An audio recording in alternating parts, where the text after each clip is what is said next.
Hello everyone, मैं हूँ आपकी स्टोरी टेलर रू और आप सुन रहे हैं मेरे साथ लव आफ्टर मैरिज यानी कि सांझ और सांची की कहानी रू के ज़ुबानी। आपने इनके पिछले पार्ट में सुना था कि जो सांझ है वो सांची को परेशान कर रही थी। तभी वहाँ पर नैना आती है और नैना सांझ को वहाँ से लेकर चली जाती है। अब हम आगे सुनते हैं। नैना और सांझ गार्डन में थे। सांझ वहीं पर जो उनका झूला था उस पर जाकर बैठ जाती है और नैना भी उसके साथ वहाँ आकर बैठती है और कहती है, सांझ क्या चल रहा है ये सब। सांझ कहती, क्या भाभी कुछ भी नहीं चल रहा, मैं तो बस उन्हें। तभी नैना उसकी तरफ देखती है और उसके एक्सप्रेशन बहुत ज़्यादा सीरियस थे। नैना कहती है, सांझ तुम्हें पता है मैं इस बारे में बात नहीं कर रही हूँ। नैना उसकी तरफ देखती है और कहती है, भाभी आई नो कि आप उस बारे में बात नहीं कर रही हैं। नैना कहती है, तो फिर तुम समझ गई होगी ना कि मैं किस बारे में बात कर रही हूँ। सांझ कहती है, हाँ भाभी मैं जानती हूँ, लेकिन मैं कैसे ये सब सामने लाऊं, मुझे समझ ही नहीं आ रहा। नैना कहती है, सांझ इससे पहले कि कोई और कुछ सच सामने लेकर आए, तुम अपनी कोशिश करो, तुम उसे लेकर आओ, वरना धीरे धीरे चीज़ें कॉम्प्लिकेट होती जाएंगी। सांझ कहती है, हाँ भाभी मैं कोशिश करती हूँ। और इतना कहकर वो वहाँ से पीछे टर्न करती है। दोनों ही जब देखते हैं तो वहाँ सांची खड़ी हुई थी। हालांकि सांची ने कुछ सुना नहीं था। तभी सांझ उसके पास जाकर कहती है, हो गया आपका काम। सांची कहती है, हाँ हो गया, आप दोनों की बातें हो गई। तभी जो सांझ है वो कहती है, नहीं अभी कहाँ हुई। नैना कहती, हाँ हो रही थी, लेकिन फिर सांझ ने कहा कि सांची उसे याद कर रही होगी। तो सांची हल्का सा मुस्कुराती है और कहती है, भाभी आप भी ना। नैना कहती है, ओफो ब्लेस तो देखो। जिसके बाद सांझ कहती है, भाभी। नैना कहती, हाँ हाँ सही है, अब तो क्यों ही मेरी सुनोगी। तो सांझ कहती, क्या भाभी आप क्या, दिल तो पहले आप पे ही आया था। जिसके बाद जो नैना है वो कहती है, जाओ जाओ सांची इसे लेकर जाओ। जिसके बाद जो सांची है वो सांझ से कहती है, चले। सांझ कहती है, चलो। और ये लोग वहाँ से अंदर आते हैं।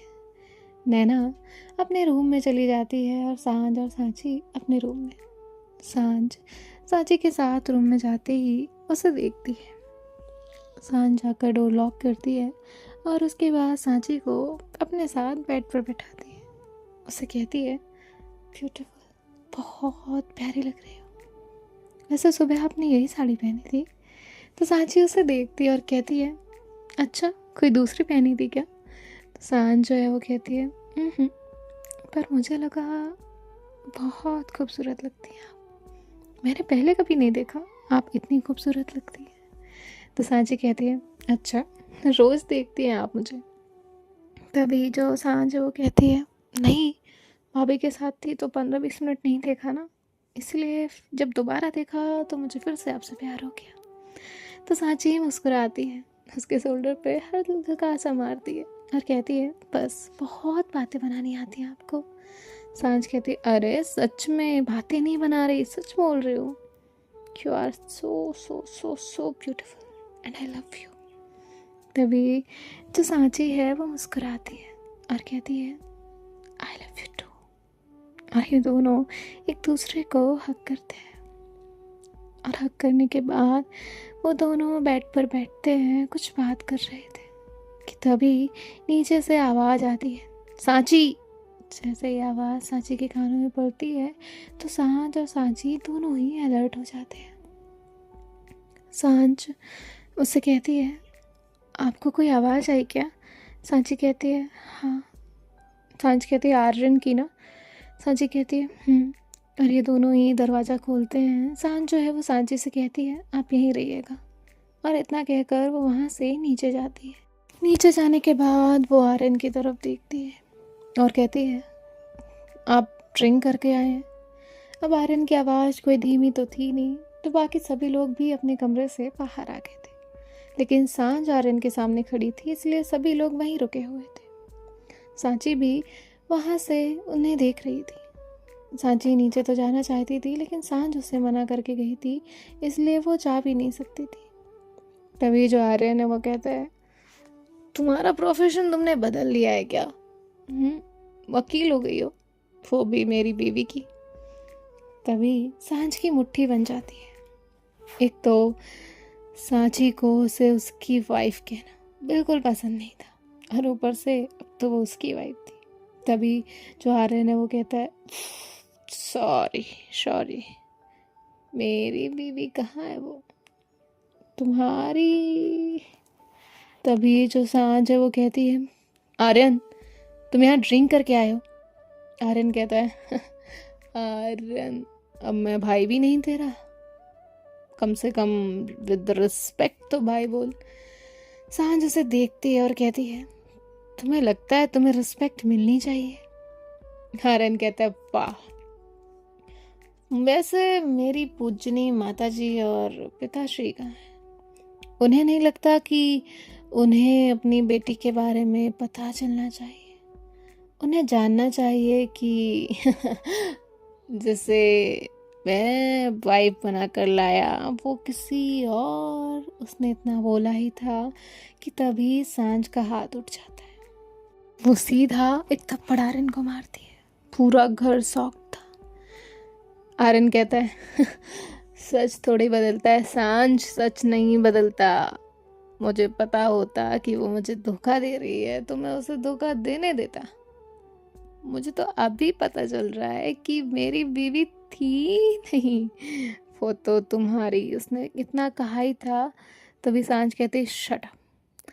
एक और बार अगर आपने सांची का नाम अपनी जुबान से लिया तो मुझसे बुरा यहाँ इस वक्त आपके लिए कोई नहीं होगा। इतना सब देखने के बाद सांझ की मॉम, सांझ के डैड, राघव, नैना, ये सभी लोग वहाँ आ जाते हैं।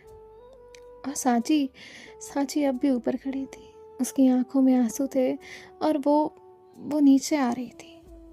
तभी सांझ की नज़र उस तरफ जाती है और वो जैसे ही सांची को देखती है वो सांची से कहती है, सांची रूम में जाओ। लेकिन सांची वहीं रुक जाती है। तभी आर्यन कहता है, सांची माय वाइफ, और इतना कहकर वो आगे बढ़ता है। तभी जो सांझ है वो उसका हाथ पकड़ती है और कहती है, यहीं रहो, उसकी तरफ जाने की कोशिश भी मत करना। तभी आर्यन कहता है, माँ आपको पता नहीं चला, आपकी बहुत अच्छी बहू किसी और की वाइफ। फिर उसने इतना बोला ही था कि तभी उसकी मॉम उसे थप्पड़ मारती है और कहती है, आर्यन शट अप। आर्यन तुम्हें पता है तुम क्या बकवास किए जा रहे हो? सांझ ये क्या बोल रहा है?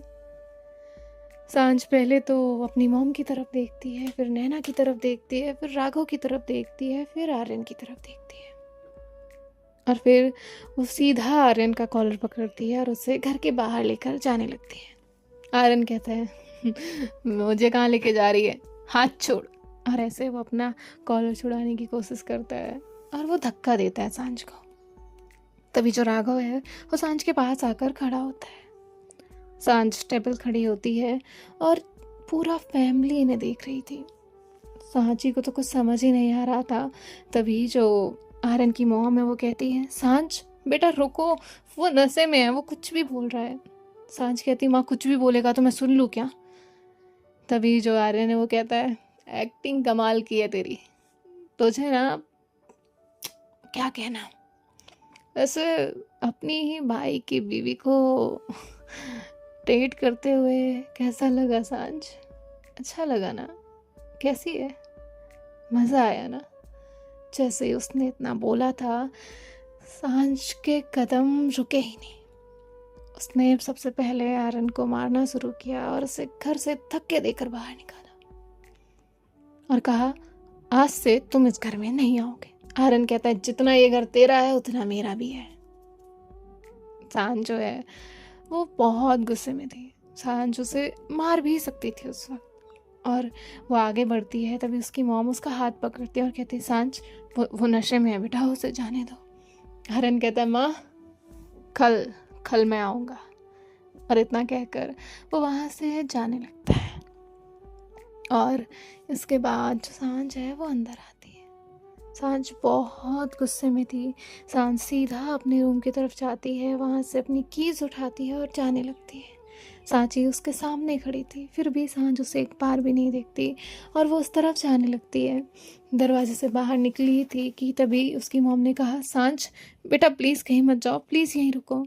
सांझ कहती, माँ मैं जा रही हूँ और प्लीज़ कोई भी मेरे पीछे मत आना। इतना कहकर जो सांझ है वो वहाँ से निकल जाती है। सांझ का गुस्सा बहुत बुरा था, वो उस वक्त कुछ भी कर सकती थी, इसीलिए अब वो वहाँ से जा चुकी थी। नैना ने बार बार सांझ को देखा और फिर सांची को। सांची की आंखों से लगातार आंसू गिर रहे थे। हाँ, उसकी जो मॉम है वो नैना के पास आती है और कहती है, नैना बेटा क्या हुआ है, ये आर्यन क्या बोल रहा था, क्या चीज़ें हैं, सब मेरी समझ के बाहर है। यहाँ जो सांची है वो वहीं बैठी थी, बस रोए जा रही थी, सिर्फ रो रही थी। सांझ गुस्से में निकल गई थी, हार्श ड्राइविंग कर रही थी और उसे समझ ही नहीं आ रहा था कि वो कहाँ जा रही है। ना कोई डेस्टिनेशन थी, ना उसे पता था कहाँ जाना है। आर्यन के पास हो जाती तो आज आर्यन का मरना तय था। वो वहाँ भी नहीं जाती और बस ड्राइव कर रही थी। 1 से 2 घंटे हो जाते हैं, पूरे घर वाले बेचैन थे, कुछ समझ नहीं आ रहा था कि वो कहाँ है। तभी घर के लैंडलाइन पर एक फ़ोन रिंग होता है और जैसे ही फ़ोन रिंग हुआ तो नैना ने कॉल उठाया। नैना ने जैसे ही कॉल उठाया, सामने से आवाज़ आई, हेलो, आप सांझ के घर से बात कर रही हैं? तभी नैना ने कहा, हाँ क्या हुआ है? सब लोग तो उसे देखने लगे, सबके कान खड़े हो गए, सभी के मन में एक बेचैनी सी उठ गई और सांची की नज़रें नैना पर टिक गई। सांची की आंखें रो रो कर लाल हो चुकी थी, उसे तो कुछ समझ ही नहीं आ रहा था। उसकी मॉम ने उससे कितने सवाल कर दिए थे पर सांची के पास किसी सवाल का जवाब नहीं था, वो बस चुपचाप बैठी थी। तभी सामने से आवाज़ आई, मैम आपसे अगर बात हो रही है तो आप प्लीज़ इस हॉस्पिटल में आ जाइए, जिसका ये फ़ोन से मुझे नंबर मिला है ना, उसका एक्सीडेंट हो चुका है, वो ICU में एडमिट है, आप प्लीज़ आ जाइए। इससे ज़्यादा डिटेल मैं आपको अभी नहीं दे सकती। इतना कहकर कॉल कट होता है। कॉल जैसे ही कट हुआ, नैना के हाथ से फ़ोन छूट गया। राघव ने उसे संभालते हुए कहा, नैना क्या हुआ है? नैना कहती, सांझ का एक्सीडेंट हुआ है। जैसे ही सबने ये बात सुनी, सब खड़े हो गए। राघव तुरंत अपने रूम में गया, कीस लेकर आया और नैना, राघव, सांची, सांझ की मॉम, सांझ के डैड, सब लोग कार में बैठकर चल दिए। तभी जो सांझ की मॉम है वो कहती है, ये लड़की कभी सुनती क्यों नहीं? और वो बहुत रो रही थी। नैना उन्हें समझाने की कोशिश करती है, संभालने की कोशिश करती है और तभी जो राघव है वो अपने फ़ोन से किसी को फ़ोन करता है और उसके घर आने के लिए कहता है, क्योंकि आर्य अकेला था उस घर में। अब वो सभी लोग हॉस्पिटल पहुंचते हैं और यहाँ सांची किसी से कुछ नहीं बोल रही थी, ना तो उसकी आंखों में आंसू थे और ना ही वो कोई आवाज़ कर रही थी। अब जैसे ही ये लोग वहाँ पहुँचते हैं तो उन्हें बताया जाता है कि अभी अभी एक एक्सीडेंट हुआ है और वो पर्सन जो है वो ICU में एडमिट है। जिस लड़की ने फ़ोन किया था वो वहाँ नहीं थी, रिसेप्शन पे सिर्फ डॉक्यूमेंट थे और सांझ का फ़ोन।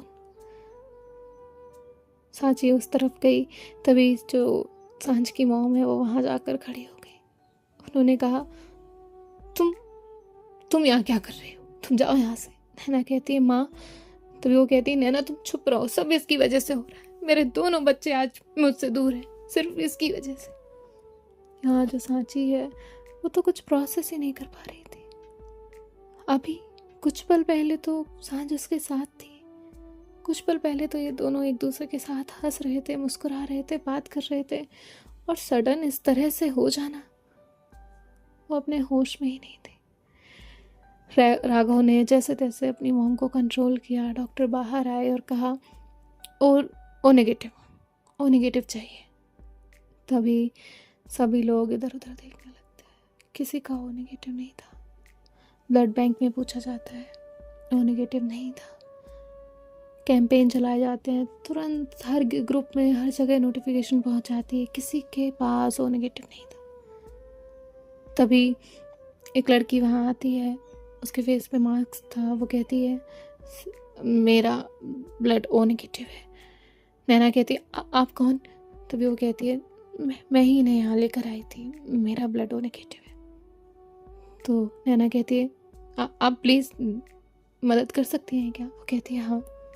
वो जाती है, ब्लड देती है और फिर उसके बाद ट्रीटमेंट शुरू रहता है। यहाँ सांची को कोई होश नहीं था, कुछ समझ नहीं आ रहा था। वो चुपचाप एक जगह बैठी हुई थी। कोई अगर उससे बोलता भी तो उसका कोई जवाब नहीं था। काटो तो खून ही नहीं। नैना उसके पास गई, उसने सांची का हाथ पकड़ा और कहा सांची। सांची ने एक बार नैना को देखा, उसकी आंखों में उसका दर्द, उसकी तकलीफ साफ साफ झलक रही थी। नैना ने जैसे ही उसका नाम लिया, सांची ने उसे हक कर लिया। सांची ने कुछ जवाब नहीं दिया, बस रोने लग गई। राघव थोड़ी देर में उसकी मॉम को लेकर वहाँ से चला गया, अपने डैड को ले गया और उसने नैना से कहा कि तुम यहीं रुकना, मैं आता हूँ। राघव वहाँ से गया, उन्हें घर पे ड्रॉप किया और उनसे कहा कि प्लीज़ माँ आप अपना ख्याल रखो, मैं आपको वहाँ नहीं छोड़ सकता वरना आपकी भी हेल्थ ख़राब हो जाएगी। यहाँ जो सांझ है वो ज़िंदगी और मौत के बीच में लड़ रही थी। वो लड़की ब्लड देकर कुछ देर वहाँ से रुक के जा चुकी थी। सांची बस सोच रही थी कि वो क्या करे, उसे कुछ समझ नहीं आ रहा था। अब वो चुपचाप बैठी थी। तभी डॉक्टर वहाँ से आए और कहते हैं देखिए हमने सारा जो इलाज करना था वो कर दिया है, लेकिन पेशेंट को होश कब तक आएगा ये हमारे हाथ में नहीं है। अब जो नैना है वो सांची को देखती है। सांची चुप थी, सांची का कोई रिएक्शन नहीं था। डॉक्टर वहाँ से चले जाते हैं। सांची एक बार जाती है, बार बस वहीं खड़े होकर उसे देख रही थी। उसे देखते हुए वहीं खड़ी हुई थी और सोच रही थी कि उसकी वजह से सब खराब हो गया। नैना उसके पास आती है, उसे बैठाती है और पूरा एक दिन इनका हॉस्पिटल में चला जाता है। ना तो नैना घर गई थी और ना ही सांची। और सांझ को अभी तक होश नहीं आया था। डॉक्टर वहाँ आकर कह कर गए थे अगर 12 घंटे के अंदर होश नहीं आता है तो पेशेंट कोमा में भी जा सकता है।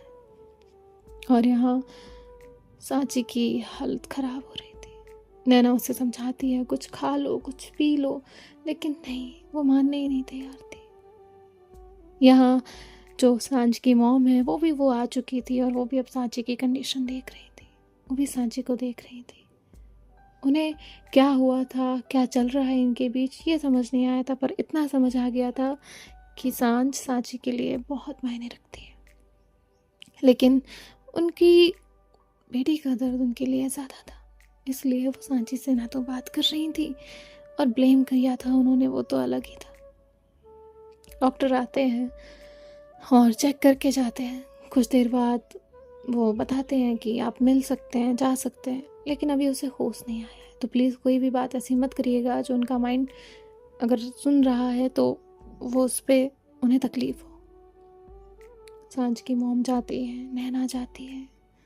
अब सांची जाने वाली थी, तभी जो उसकी मॉम है वो कहती है तुम नहीं जाओगी। सांची कहती है प्लीज़ एक बार जाने दीजिए। अब नैना उन्हें समझाती है और जैसे तैसे सांची को जाने देती है। सांची जाती है, वहाँ बैठती है, बात करती है, उससे माफ़ी मांगती है, लेकिन सांझ का कोई रिस्पॉन्स नहीं था। अब 6 घंटे बीत जाते हैं। सांची बस उम्मीद में थी कि काश एक बार उसे होश आ जाए, एक बार वो सुन ले, फिर जो फैसला होगा वो सब मंजूर होगा उसे। कुछ देर बाद सांझ को होश आया। वहाँ पर उसकी मॉम, भाभी, राघव, तीनों लोग थे और सांची बाहर बेंच पर बैठी हुई थी। जैसे ही सांझ की आंखें खुली, उसने सबसे पहले एक नाम लिया, सांची। सांझ ने चारों तरफ अपनी नजरें घुमाई। सांची वहाँ पे नहीं थी। सांझ को लगा कि शायद सांची को उसने खो दिया, वो प्रॉब्लम हो गई, उसे समझ ही नहीं आया। तभी सांझ की मॉम ने कहा सांझ तुम ठीक हो ना? सांझ ने कहा माँ सांची कहाँ है? तभी नैना को उन्होंने इशारा किया जाओ उसे लेकर आओ। थोड़ी देर में सांची वहाँ आई। सांझ ने सांची को देखा, उसकी आंखों से आंसू गिरने लगे। उसने सांची की हालत देखी तो उसे समझ ही नहीं आया वो क्या कहे। सब वहीं पर थे, रो रहे थे। तभी डॉक्टर वहाँ आए और उन्होंने कहा कोई एक ही यहाँ रुकेगा, बाकी सब प्लीज़ बाहर जाइए। सांची वहाँ रुकी क्योंकि सांझ ने उसका हाथ पकड़ लिया था। बाकी सब वहाँ से चले गए। सांची ने सांझ को देखा। सांझ की आंखों से अभी भी आंसू गिर रहे थे। उसने तुरंत उसके आंसू पोंछे और कहा, मैं हूँ, प्लीज़ प्लीज़ शांत हो जाओ। डॉक्टर ने कहा आप 10 मिनट तक यहाँ रुक सकती हैं। और इतना कहकर वो भी वहाँ चले गए। नर्स भी जा चुकी थी। अब यहाँ सांझ सांची को देख रही थी। सांझ ने सांची से कहा, ये क्या हालत बना ली तुमने, एक दफ़ा भी मेरे बारे में नहीं सोचा। सांची उसका हाथ पकड़कर रोने लग गई। उसने खुद को संभाला और कहा, ये क्या ज़रूरत थी ये सब करने की, एक बार भी मेरे बारे में नहीं सोचा। और बस ये दोनों यही शिकायत कर रहे थे। सो मिलते हैं नेक्स्ट पार्ट में। बाय बाय, टेक केयर, ख्याल रखिएगा, राधे राधे।